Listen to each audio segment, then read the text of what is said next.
नमस्कार दोस्तों, स्वागत है आप सभी का फिर से एक बार हमारे इस YouTube चैनल पर। दोस्तों, आज का यह वीडियो बहुत ही महत्वपूर्ण वीडियो कहा जा सकता है, क्योंकि दोस्तों आज की इस वीडियो में हम आप लोगों को राजा बलि और भगवान कल्कि इन दोनों से संबंधित एक ज़बरदस्त रहस्य के बारे में बताने जा रहे हैं, जिसे शायद आप नहीं जानते। इसलिए दोस्तों वीडियो को शुरू से लेकर के अंत तक देखिए, जिससे आपको उस रहस्य के बारे में पता चल जाए।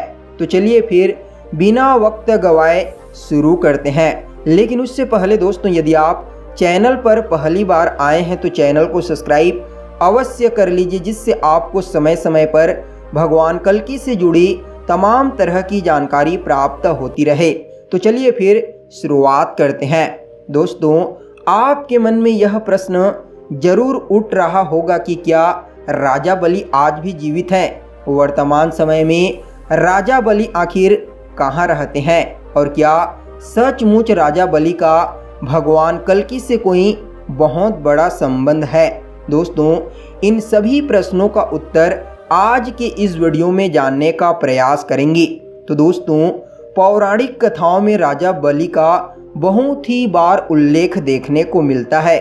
ऋषि कश्यप के कुल में जन्मे राजा बलि बहुत ही पराक्रमी और शक्तिशाली राजा थे। आपको बता दें, भक्त प्रहलाद के पोते और विरोचन के पुत्र होने की वजह से राजा बलि बहुत ही ज़्यादा प्रसिद्ध हुए। दोस्तों, वह अपने दादा के समान ही परम दानवीर थे, लेकिन उनमें दैत्य गुण मौजूद थे, जिसकी वजह से अहंकारिता और अधर्मिता का गुण भी उनके अंदर मौजूद था। वह काफ़ी ज़्यादा पराक्रमी और शक्तिशाली थे। इसी के बल पर उन्होंने तीनों लोकों पर अपना राज्य स्थापित कर लिया था। उनकी राजधानी दक्षिण भारत में केरल में थी। हालांकि दोस्तों, वह भगवान विष्णु के परम भक्त भी थे, लेकिन देवता इत्यादियों से ईर्ष्या रखते थे। इसी ईर्ष्या के चलते उन्होंने देवताओं के राजा इंद्र का सिंहासन हड़पने के लिए एक यज्ञ का अनुष्ठान किया। 99 यज्ञ पूर्ण हो गए थे, और अगर 100वां यज्ञ भी पूरा हो जाता तो वह हमेशा के लिए इंद्र के पद पर आसीन हो जाते।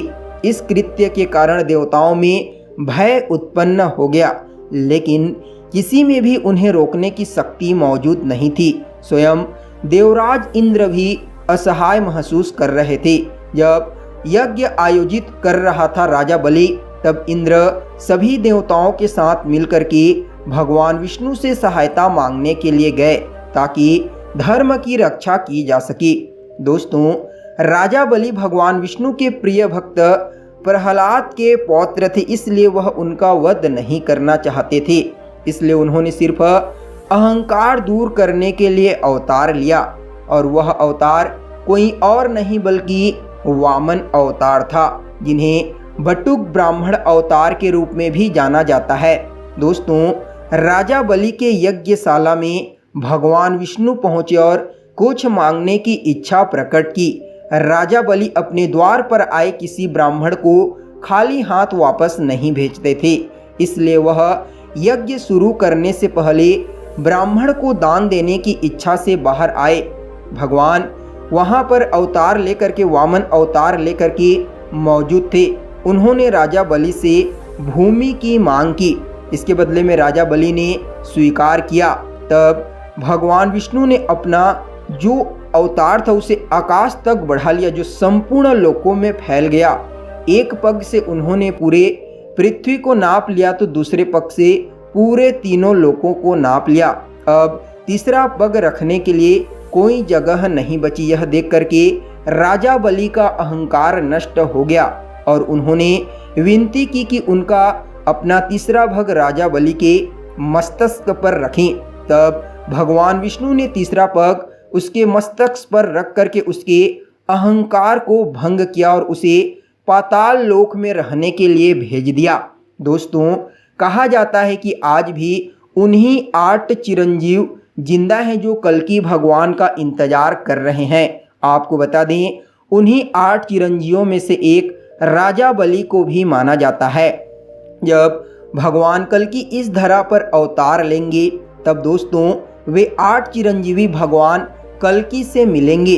और इस धरा पर पुनः सभी पापियों, अधर्मियों और राक्षसों का अंत करके राजा बलि उनके साथ मिलकर के धर्म की नींव रखेंगे और कलयुग के अंत में वह स्वयं कल्कि अवतार की शरण में जाएंगे ताकि वह उनकी सेना में शामिल हो सके और कलि पुरुष का अंत कर सके। तो दोस्तों, यह था भगवान कल्कि और राजा बलि से जुड़ा हुआ एक बहुत ही बड़ा रहस्य। इसके बारे में आप क्या कहना चाहेंगे, कमेंट करके अवश्य बताइए। फिर मिलते हैं एक नए और ताज़ा एपिसोड में, तब तक के लिए नमस्कार।